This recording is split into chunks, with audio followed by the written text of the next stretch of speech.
Hi guys, today we are going to be working on a single user login session. What that means, I have two browser windows open here. First one is Chrome, the other one is Firefox. If I try and log in from Chrome, let me just quickly type in the credentials. Hit return, I can see the dashboard, that's all fine. But now if I try to log in from the other browser, or perhaps from another computer, and hit return, you will see that it logged me in, but if I go back to the previous browser and refresh the page, you can see that I'm now logged out. And the same will happen if I refresh actually page here in Firefox. You can see I'm still logged in. If I try and log in again from Chrome and hit return, now I'm logged in. If I refresh the page, everything's fine. But if I come back to Firefox, refresh the page, there I've been logged out. So basically there's only a single login session allowed per user. Okay, so to start with, let's go to our terminal. And the first thing we're going to do is to create a new project. I'm within the code directory, which is where all my projects are stored. So I'm going to start with Composer, create -project, Laravel, and we are going to call this project, well, let's call Laravel single user session. So let's shorten this SUS and hit return. And now Laravel is installing. As you can see, it just copied now this example env.example rather, creating the env file, generating the application key, and obviously all these dependencies have also been installed right before that. Okay, so we've got a new installation of Laravel. If I now navigate to this directory, so Laravel SUS, there we go, ls, and here all our files and directories. Now what we need to do next is, because I'm going to be using SQLite, if you're using MySQL then don't worry about this, but if you are using SQLite, I need to install one doctrine package which is called BAL. So Composer require doctrine /BAL, and we want this to be only installed for development, so def -def, and let's install this package as well. So that will take a few moments. And there we go. All that's done. Another thing I'm going to use, because I'm using PHPStorm, if you're using any other IDE that is supported by Laravel IDE helper, you can obviously install this as well. So that's what I'm going to do. So Composer require barre vdh Laravel IDE helper. So that's been installed as well. A few more moments. There we go. So that's done. And now let's go to our editor. And here we go. We've got all of our files and directories, which we've just installed a second ago.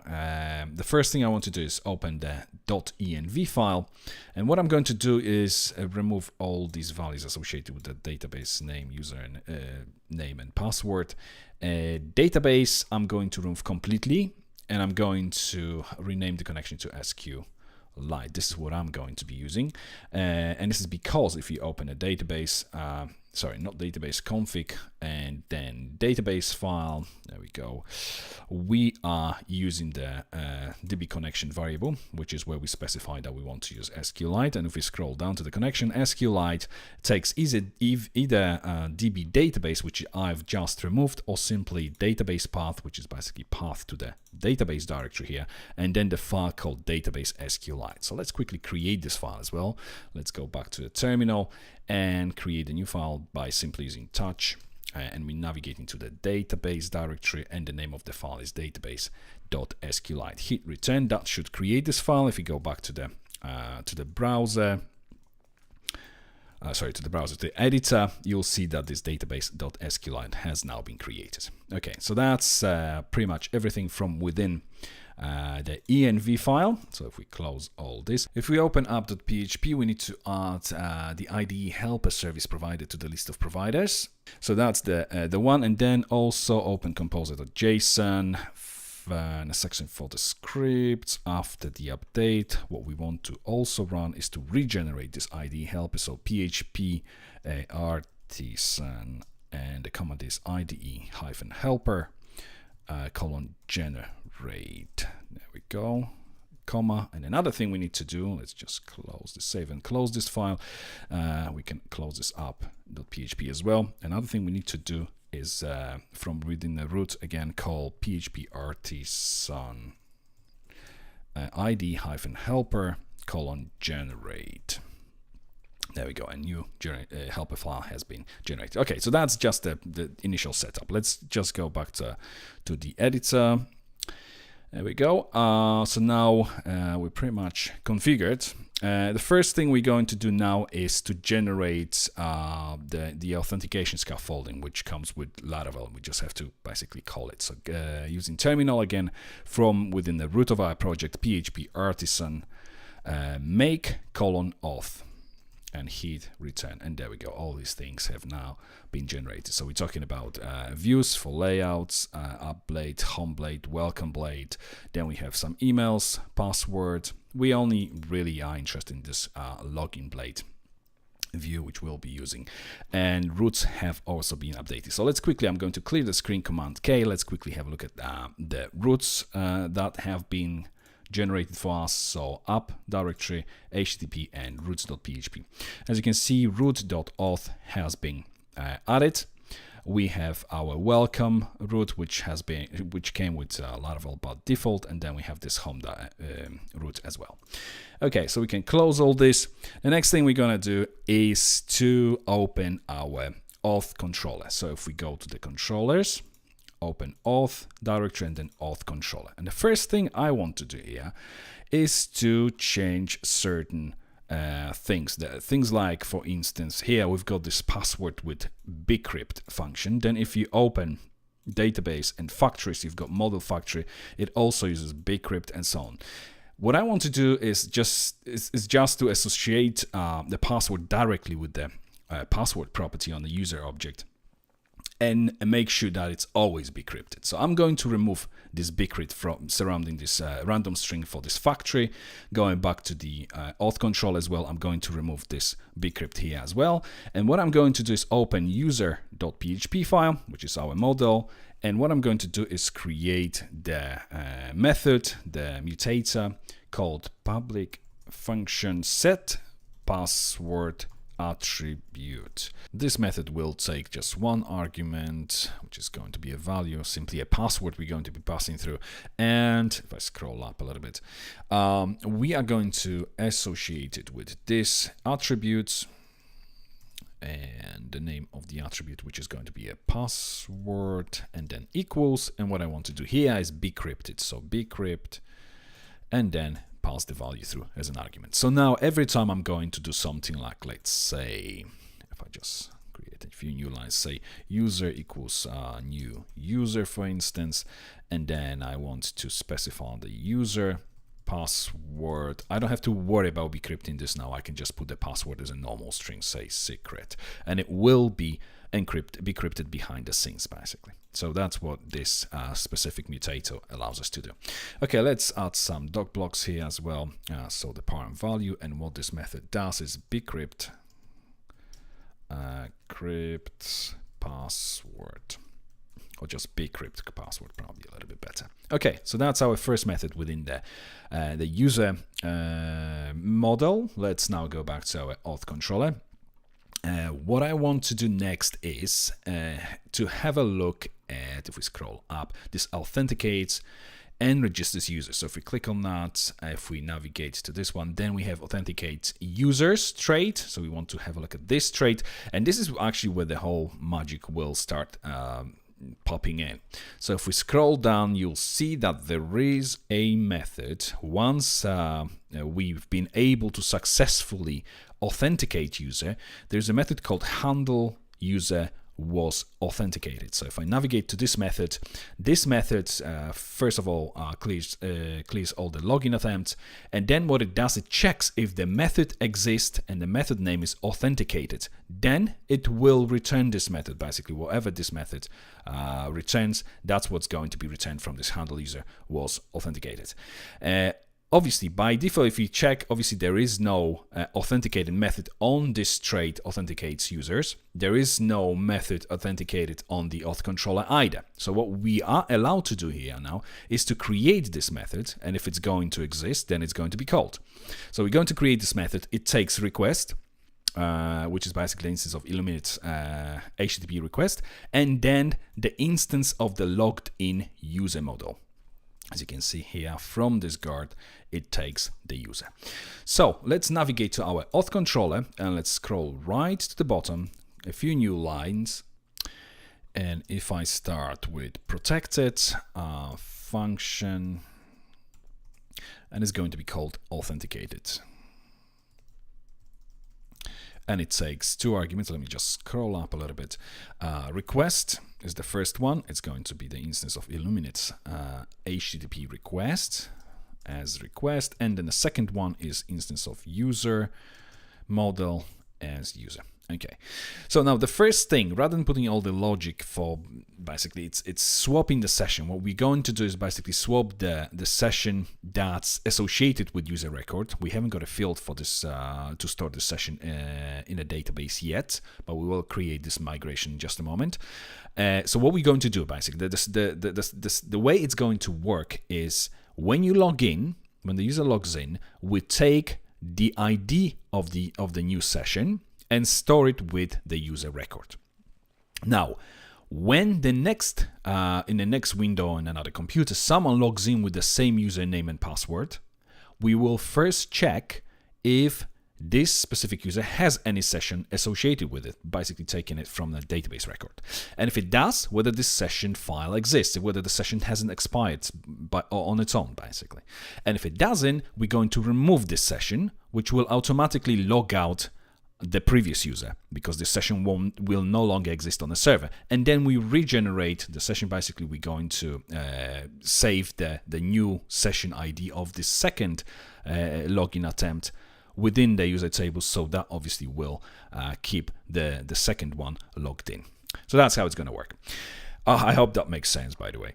Okay, so what I'm going to call this method that will actually deal with all this is going to be swap session, basically. So I'm going to call this swap session first. So this swap session, and I'm going to pass request and user to it as two arguments. And after this, what I want to do, if I just go back to this authenticates users, what has happened when this handler user was authenticated? Obviously, if this method will exist, then that's all that's going to be returned. Nothing's going to be returned after this. So this line is never going to be executed. But I actually want this to happen. So I want this redirect to this intended path, or simply the redirect path. So I'm going to copy this line, go back to our auth controller, and that's what I'm going to paste here. So we swap the session. We do all this trick with the basically removing the previous session and saving the new one. And then we want them to be redirected exactly the same way as they would from within this handler user was authenticated method. Okay, so that's pretty much our authenticated method done. Let's now create this swap session one. So add method, and let's just type hinted as well, request and user. There we go. And within this method, so first thing we need to do is to basically get the ID of this new session ID from this second attempt. So new ID, I'm going to call the variable, and I'm going to use the request. And on this request, I'm going to use session, not secure session. There we go, and get ID. So we want to get session ID. So this is the session which we've just created by logging in, so presumably the second attempt, or the first one if obviously no one else is logging in. Then we check if user, and now we haven't got this method yet, we will create this method in just a second, has session. We are checking if the user has session, basically because obviously we have the user authenticated already, so we can check on the instance of this user record whether it has the session, basically because obviously the field with the session ID will be fetched from a database, and obviously our active record, the user in this case, will have it available, so we will be able to check against it. So if it has session, what we want to do is use session facade, and then we're going to use get handler, and the method will be destroy. We want to destroy this session, so we're using the user, and the field which we haven't got yet is going to be called session ID. So we're going to remove the session that has been stored within the database. So presumably previous login.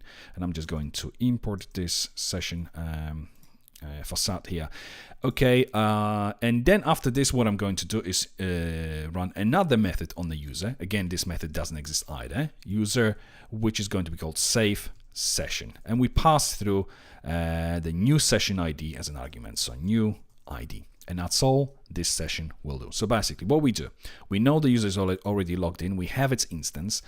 We first obtain the new session ID from this new login. And then we check, does this user have any session already on record? If it does, remove this session, the session with the session ID from the server. So physically remove the file. And once this has happened, we save the new session with the user record. So we passing this new ID through as an argument. Okay, let's just do a little bit of a tidying up here. Let's just create the doc blocks. And there we go. And let's just say swap user session and redirect, or swap user session ID perhaps, and redirect to the after login page. Okay, I hope that makes sense. Okay, next one will be log out user, because that's what we're doing, and from any other machine or device, and then to ensure only a single login, to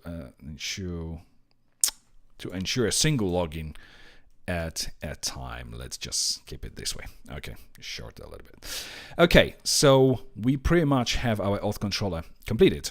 Let's now navigate to our user model again. And what we need to create is this has session and save session method. So if we go to our user model and after our set password attribute, a few new lines, and what we're going to start with is this has session method. So it needs to be public, obviously, because we need to be able to access it from within the auth controller. So public function has session, and what we are going to return from within this session, obviously it needs to be Boolean because it checks, it needs to be Boolean. It needs to be something that can evaluate to Boolean. So if we go back to the user, I'm going to return, and in between the brackets, because there will be two conditions. First one is checking if empty, and we're checking for the property session ID, this session ID. So if isn't empty, if there is session ID, and we need to make sure that the session ID actually the file with the session ID actually exists and is readable. So session, again, session facade, get handler, and we are going to use read method, and we pass through this session ID through as an argument. And again, let's import this session facade. If I scroll up, let's just move it up here. There we go. So this method will tell us, does the user have a session, and is this session readable? Does this session actually with this ID, which is stored within the database, still exist on a server? So that's basically the condition that is going to be executed here. Okay, let's add the doc block again. It returns Boolean. And what we are doing here, we're checking, so check if user has a session ID. There we go. Okay, so that's this one. And the next method was saving the session. So public function save session, and the session ID was passed through as an argument. So let's call it this way, session underscore ID. And what we're going to do here is simply associate session ID property with this new session ID passed through as an argument, and then we'll simply save it. So we save the record. And for this one, doc block will be, if I scroll up again, save new session ID.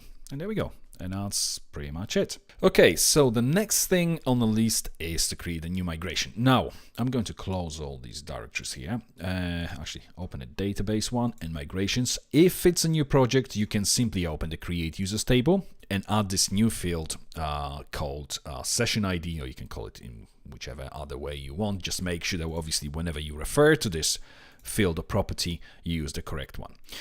You can either add it to the fresh installation of this migration here, create users table, or if you are working on the existing system, simply create a new migration. And this is what I'm going to do.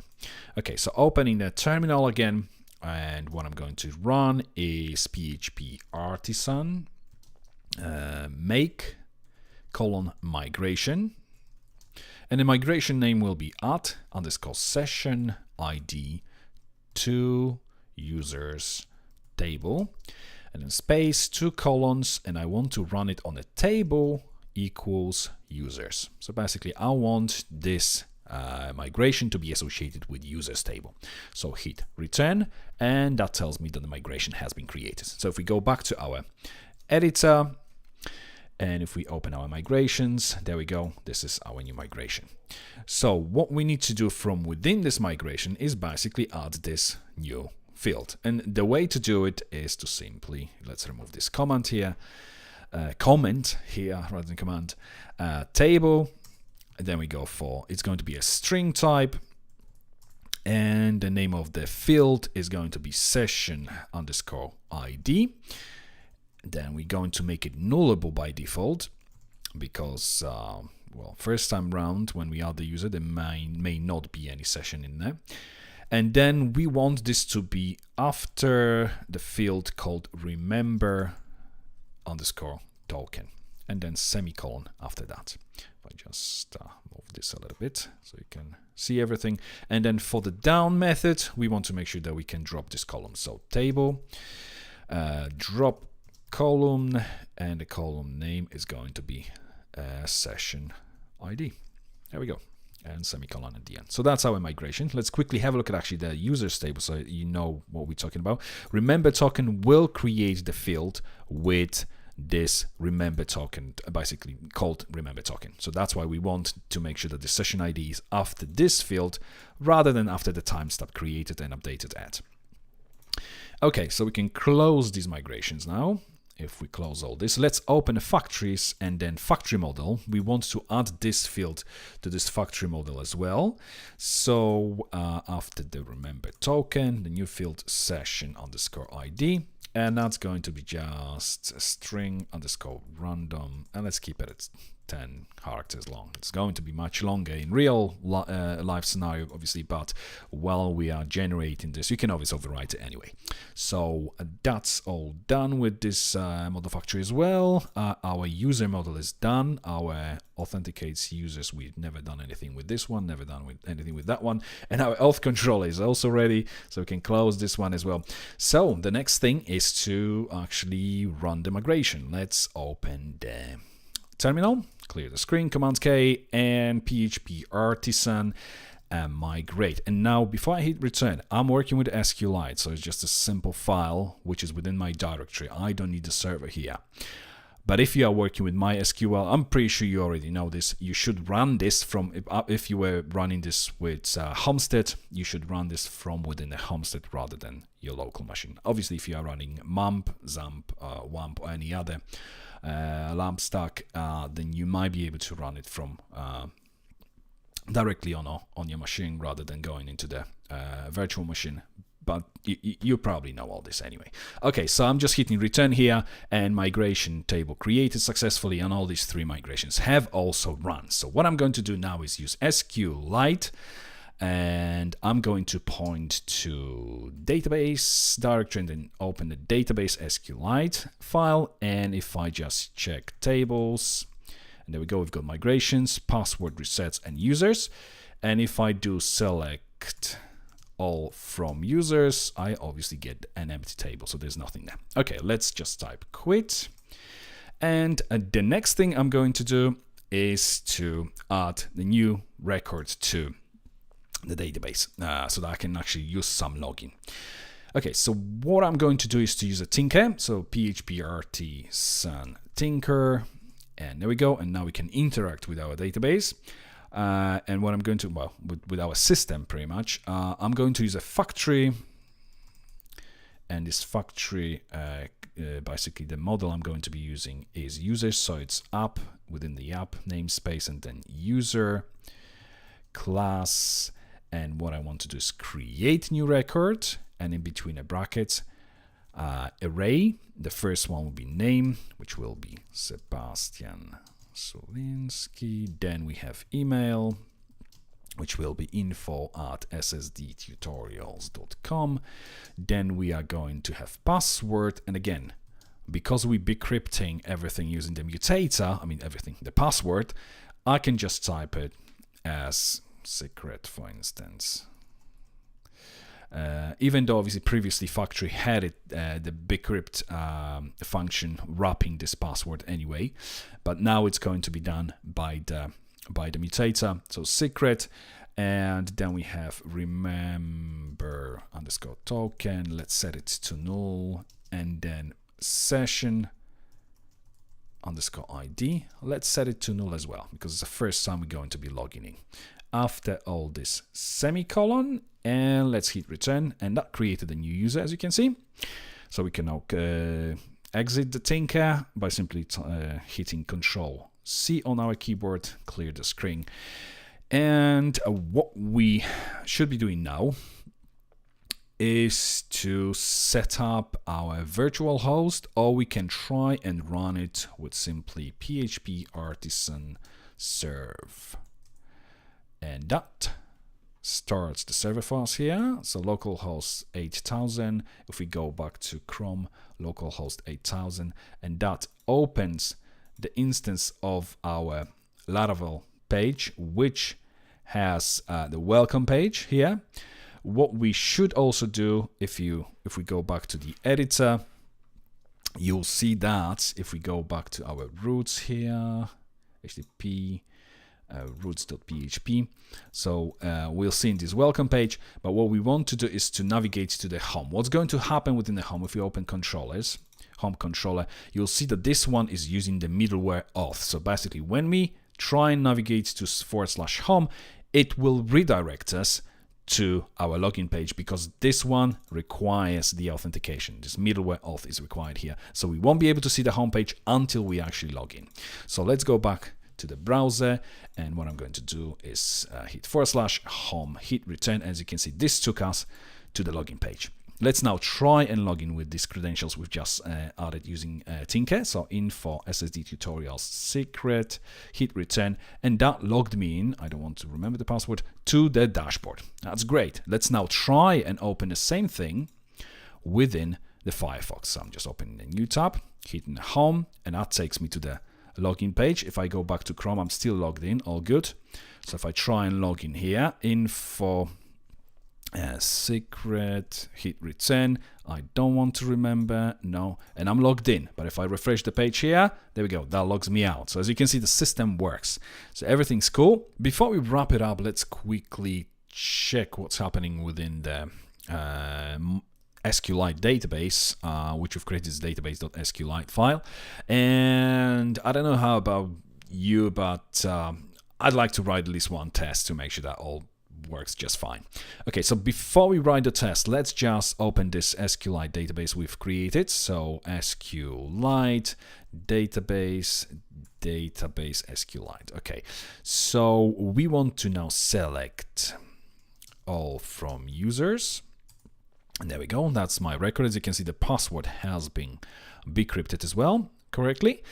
And what I want to do is check what's happening with this session ID, basically, every time we go into login from within a different browser. So what I'm going to do is just to select session ID from users where ID equals 1, because obviously this is the ID of this record. Okay, hit return, and this is the session ID. Let's now go back to our browser. Last time we've logged in from within the Firefox, so let's now try and log in from within the Chrome. Info and secret, hit return. There we go. Let's run the same command now, and as you can see, the session ID is different. This one was previously, now is this one. So if we go back to the Firefox, refresh the page, that should log me out. If I now log in from within this browser instance and secret, hit return, I'm now logged in. Let's run this command again. As you can see, now it has changed again. So it's basically every time we log in, the session is being updated on the user record. Okay, let's quit this one. And if we now go back to the editor, there we go. We can close all this. And what I want to do is to navigate to the test directory, open our example.test. Let's remove what we've got there. And what I'm going to do, right at the top, we have this database migrations, which is what we're going to use because we want to migrate all the tables before each test. And name of the test will be public function updates user session ID after authentication. There we go. And it's a test. So let's just make it a test by adding this test tag here. Okay, and now the first thing we're going to do is it's going to be just a single test basics. I'm going to create the user directly from within this method rather than using a setup or anything like that. Okay, user equals factory, and we're looking for the factory user class. There we go, and let's import it here as well. So import class users here. We can remove this without middleware and database transactions because we won't be using them.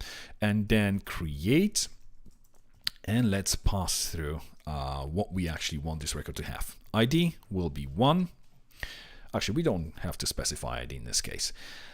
Name will be Sebastian Solinsky. Then we will have email, which is info@ssdtutorials.com. Then we have password. I'm going to set to secret. And then what I'm going to do is remember_token will be set to null. I'm setting this strictly to null because otherwise factory would set it to some string, and the same would go for the session. And I don't want them to be pre-filled with the first login. Session ID also null. And I think that's all we need to create this user. And if we scroll up a little bit, I'm going to create a few new lines so we can move it up. Okay, so we've got this user, and now what I want to do is to check this assert null, and I'm going to have user session ID. And what I'm going to do is provide a second argument, which is basically the message which will be displayed if it failed. So newly created user does not have session ID set to null. So if it fails, if it's not null, that message will be displayed. Okay, so we've created user, new user has session set to null. Okay, let's open the, actually before we start testing, let's open phpunit.xml. A few things. I want to stop on failure. By default it's set to false. I want to set to true because I don't want to see all of the failed tests. I only want to see the first one that fails. And then for this session driver here, what I want to do is basically session driver. Let's duplicate one of this queue driver and set it to db_connection, and we are going to set it to SQLite. Even though it is actually set within the .env file, I want to strictly define it here as well. And then db database, I don't want to use the file that we're actually using for production. I want to use memory, so colon memory and then colon as well. This way nothing gets saved. It's only everything is executed just in memory. Okay, so that's our PHP unit ready. Let's close this one. Next thing I'm going to do is actually run this test. So let's open the terminal, and from within the root of our directory, PHP units, and hit return, and there we go. We've got one test, one assertion that passes just fine. So that means that obviously when we've created this new user and we specified that we want to have this session ID strictly set to null, it actually is null. Okay, so that's, not much magic here. Okay, let's now do this post, and we want to post, we want to navigate to login. So we're posting to login. Let's just create a few new lines. And again, if I open up HTTP roots and navigate to this root auth method and then root auth, you'll see that when we're posting to login, this login method on auth controller is going to be called.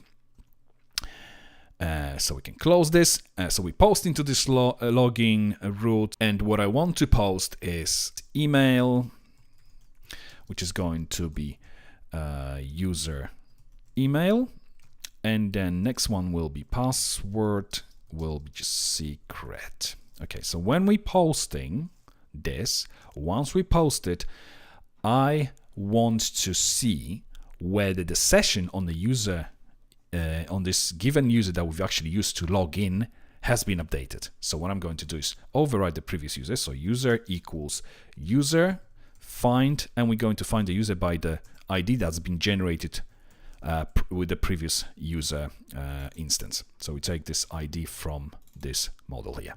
Okay, so we've got this new user now, and what I'm going to do is assert that it equals the session ID equals the new session ID. So this assert equals, and that's going to be session, again, facade, and I'm going to get ID, and I want it to equal user session ID, because that's what it should be. Once we've posted, we've logged in, then this session ID on the user should now be equal to the current session ID.